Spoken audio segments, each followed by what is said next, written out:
السلام علیکم ورحمۃ اللہ وبرکاتہ۔ نحمدہ ونصلی علی رسولہ الکریم، اما بعد فاعوذ باللہ من الشیطان الرجیم، بسم اللہ الرحمن الرحیم۔ رب اشرح لی صدری ویسر لی امری واحلل عقدۃ من لسانی یفقہوا قولی۔ رب زدنی علما رب زدنی علما رب زدنا علما، اللہم فقہنا فی الدین۔ بسم اللہ الرحمن الرحیم۔ آج ہم سورہ بقرہ کی آیت نمبر 235 to 35 پڑھیں گے۔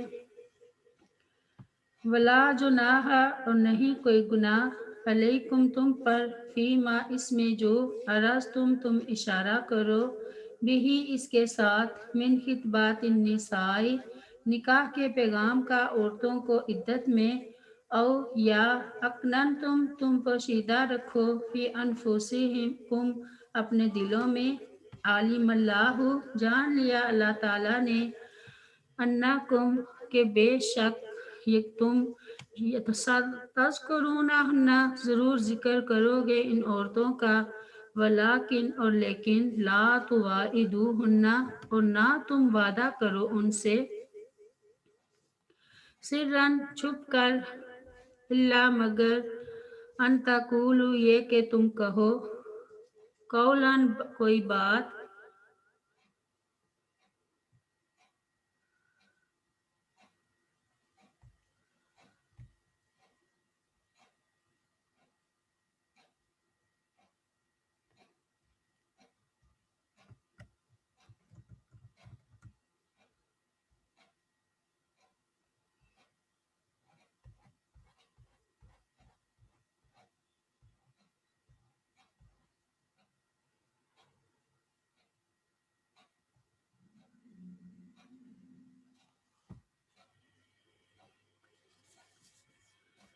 معروفاً دستور کے مطابق، ولا تعزیموا اور مت عزم کرو، عقدۃ النکاح عقدِ نکاح کا، حتیٰ یہاں تک کہ، یبلغا پہنچ جائے، گل کتاب میعاد مقرر، اجلہ اپنے انتہا کو، وَاعْلَمُوا اور جان لو، ان اللہ کہ بے شک اللہ تعالیٰ، یعلم جانتا ہے، ما جو کچھ، فی انفسکم تمہارے دلوں میں ہے، فاحذروہ لہذا تم ڈرو اس سے، وَاعْلَمُوا اور جان لو، ان اللہ کہ بلا شبہ اللہ تعالیٰ، غفور بہت زیادہ بخشنے والا، حلیم نہایت بردبار ہے۔ اس آیت میں شوہر کی وفات کی مدت گزارنے والی اور متعلقہ بائنہ کا حکم بیان کیا گیا ہے کہ عدت گزرنے سے پہلے ایسی عورتوں کو شادی کا پیغام تو نہیں دیا جا سکتا، البتہ جو شخص شادی کرنا چاہے وہ اشارے کنائے میں اسے یہ سمجھانے کی کوشش کر سکتا ہے کہ وہ اس سے شادی کی خواہش رکھتا ہے، لیکن پوشیدہ طور پر اس سے شادی کی بات طے کر لینا جائز نہیں ہے۔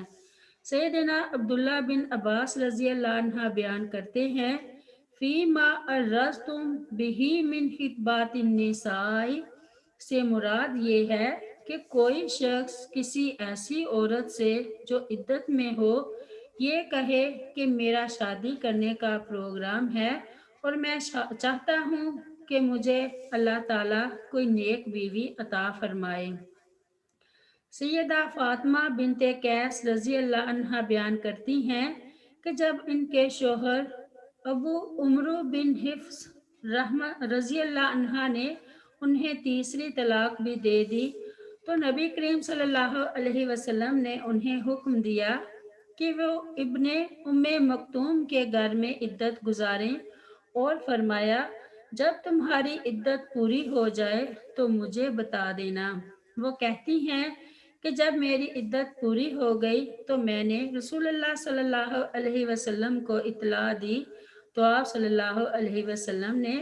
فرمایا اسامہ بن زید رضی اللہ عنہ سے نکاح کر لو، مگر وہ عورت جسے طلاق رجعی دی گئی ہو تو اس کے شوہر کے سوا کسی دوسرے شخص کے لیے اشارہ کنایا سے بات کرنا بھی جائز نہیں ہے، کیونکہ ابھی تک اس پر اس کے شوہر کا حق باقی ہے۔ آیت نمبر 236 236۔ لا جناح، نہیں کوئی گناہ، علیکم تم پر،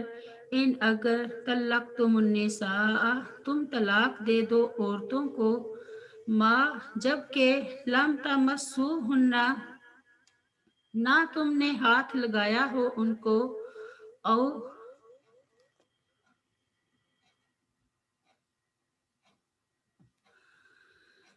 تفریضو لہن، اور نہ مقرر کیا ہو ان کے لیے فریضہ کچھ مہر، ومتعوہن، اور کچھ فائدہ دو انہیں، علی الموسع خوشحال پر ہے، قدرہ اس کی حیثیت کے مطابق، وعلی المقتر، اور تنگ دست پر ہے، قدرہ اس کی حیثیت کے مطابق، متاعً فائدہ دینا، بالمعروف دستور کے مطابق، حقاً یہ لازم ہے، علی المحسنین نیکی کرنے والوں پر۔ اس آیت میں اللہ تعالیٰ نے ایسی عورت کو طلاق دینے کا مسئلہ بیان کیا ہے جس کے ساتھ شوہر نے ابھی مباشرت نہ کی ہو اور نہ اس کا حق مہر ادا کیا ہو، مقرر کیا ہو۔ ایسی عورت کو شوہر اپنے حسب حال کچھ مال یا کوئی ہدیہ دے دے گا، اس سے مقصد عورت اور اس کے گھر والوں کی دلجوئی کرنا ہے،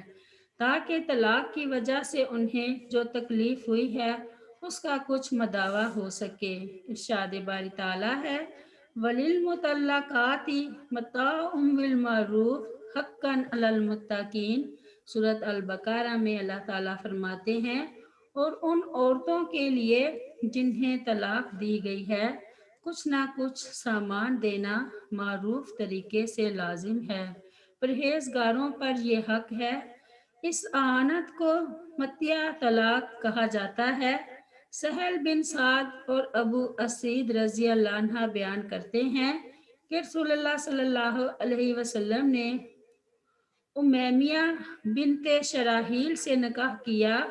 اسے جب آپ صلی اللہ علیہ وسلم کی خدمت میں پیش کیا گیا اور آپ صلی اللہ علیہ وسلم نے اپنا دست مبارک اس کی طرف بڑھایا تو اس نے گویا اسے ناپسند کیا، تو آپ صلی اللہ علیہ وسلم نے ابو اسید رضی اللہ عنہ کو حکم دیا کہ اسے رخصت کرنے کے لیے تیار کر دیا جائے اور اسے سفید کتان کے 2 سوتی کپڑے پہننے کے لیے دے دیے جائیں۔ آیت نمبر 237 237۔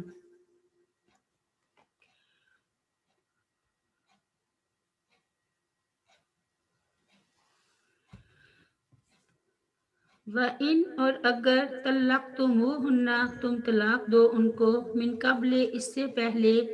ان تمسوہن کہ تم ہاتھ لگاؤ ان کو، اس حال میں کہ قد تحقیق فرض تم مقرر کر چکے ہو، لہن ان کے لیے فریضۃً مہر، فنصف تو نصف دینا ہے، ماں اس مہر کا جو فرض تم نے مقرر کیا، الا مگر ان یعفونا یہ کہ وہ عورتیں معاف کر دیں،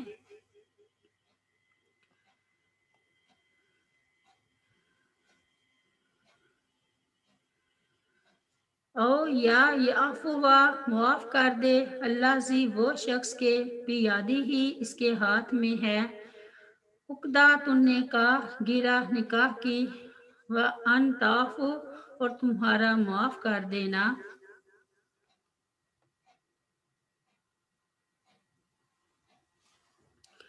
اقرب زیادہ قریب ہے، للتقوی تقوی کے، ولا تنسوا الفضل اور نہ تم بلاؤ احسان کرنا، بینکم آپس میں، ان اللہ بے شک اللہ تعالیٰ، بما اس کو جو تعملون تم عمل کرتے ہو، بصیر خوب دیکھنے والا ہے۔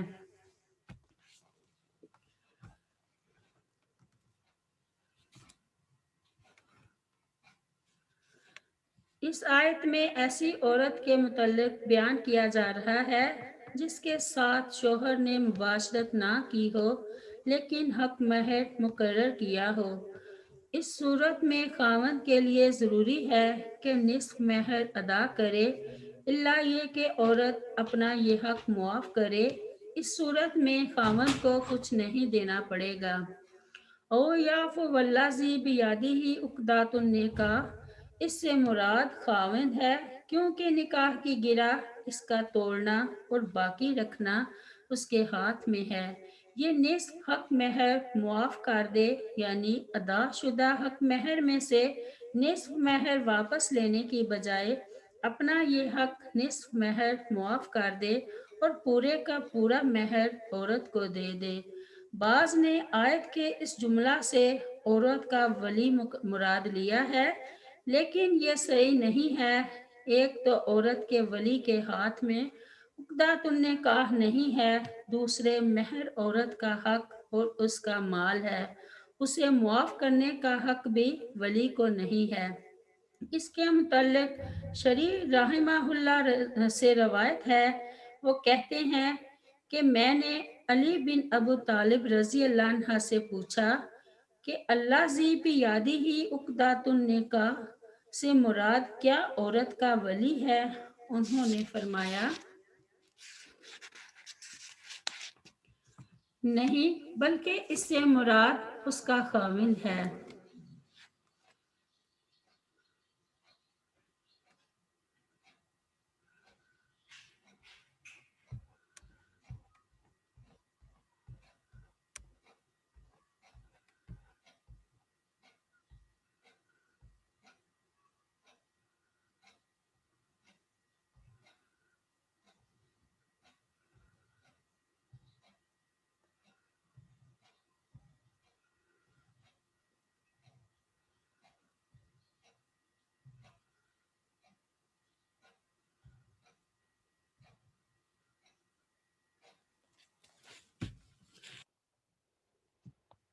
آیت نمبر 238 238 حافظو، تم حفاظت کرو، علی الصلوات، سب نمازوں کی، والصلاۃ الوسطی، اور خصوصاً درمیانی نماز کی، وقوموا، اور تم کھڑے ہو، للہ، اللہ تعالیٰ کے لیے، قانتین، عاجزی کرتے ہوئے۔ حافظوا علی الصلوات، حفاظت سے مراد وقت کا خیال رکھنا ہے۔ ارشاد باری تعالیٰ ہے، والذین هم علی صلاتہم یحافظون، اولئک هم الوارثون الذین یرثون الفردوس هم فیہا خالدون۔ سورۃ المومنون میں اللہ تعالیٰ فرماتے ہیں، اور وہی جو اپنی نمازوں کی حفاظت کرتے ہیں، یہی لوگ ہیں جو وارث ہیں، جو فردوس کے وارث ہوں گے، وہ اس میں ہمیشہ رہنے والے ہیں۔ اور فرمایا، والذین هم علی صلاتہم یحافظون اولئک فی جنات مکرمون۔ سورۃ المعارج میں اللہ تعالیٰ فرماتے ہیں، اور وہ جو اپنی نماز کی حفاظت کرتے ہیں، یہی لوگ جنتیوں میں عزت دیے جانے والے ہیں۔ سیدنا زید بن ارقم رضی اللہ عنہ بیان کرتے ہیں، ہم نماز میں بات کر لیا کرتے تھے، آدمی اپنے بھائی سے اپنی ضرورت کی بات کر لیا کرتا تھا، جہاں تک کہ یہ آیت نازل ہوئی، حافظوا علی الصلوات والصلاۃ الوسطی وقوموا للہ قانتین، سب نمازوں کی حفاظت کرو اور درمیانی نماز کی، اور اللہ تعالیٰ کے لیے فرما بردار ہو کر کھڑے رہو۔ تو ہمیں نماز میں خاموش رہنے کا حکم دیا گیا۔ سیدنا معاویہ بن حکم سلمہ رضی اللہ عنہ نے جب نماز میں گفتگو کی تو رسول اللہ صلی اللہ علیہ وسلم نے ان سے فرمایا، اس نماز میں لوگوں سے گفتگو کرنا درست نہیں ہے، کیونکہ اس میں تو تسبیح و تکبیر اور قرات قرآن ہے۔ سیدنا عبداللہ بن مسعود رضی اللہ عنہ بیان کرتے ہیں، میں نے رسول اللہ صلی اللہ علیہ وسلم سے سوال کیا